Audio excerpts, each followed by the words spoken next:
कई हजार साल पहले की बात है। एक महिषासुर नाम का राक्षस था। उसका आधा शरीर राक्षस का और आधा शरीर भैंसे का था। उसने कई सालों तक ब्रह्मा जी की कठिन तपस्या की।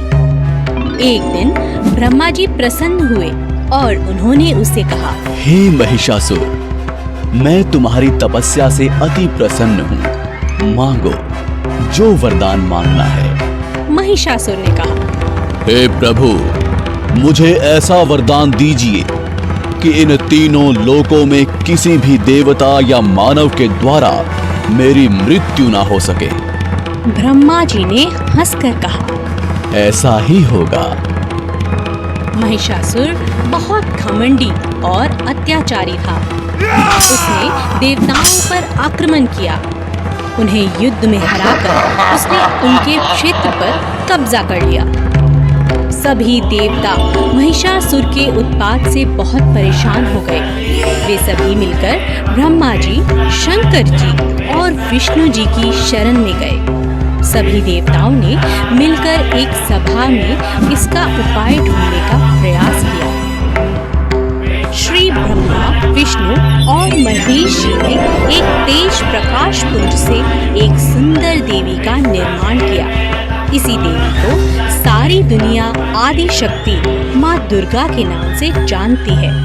सभी देवताओं ने माँ दुर्गा को सभी प्रकार के अस्त्र शस्त्र से सुसज्जित किया।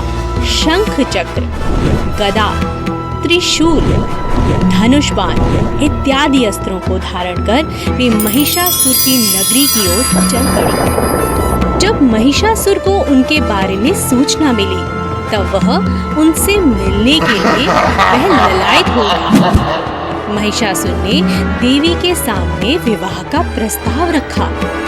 माँ दुर्गा ने कहा, हे असुरराज, मुझसे युद्ध करो। यदि तुम ये युद्ध में मुझे जीत लिया तो मैं तुमसे अवश्य विवाह करूंगी।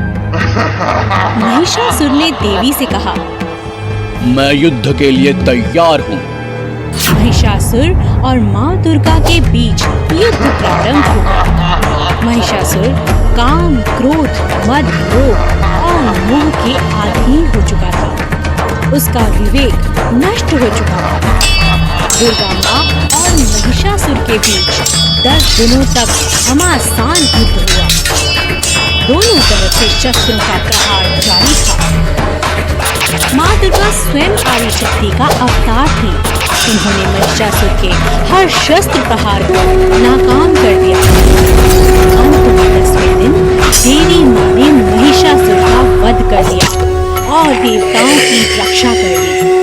सभी देवता अति प्रसन्न हुए और माँ दुर्गा पर पुष्प बरसाने लगे।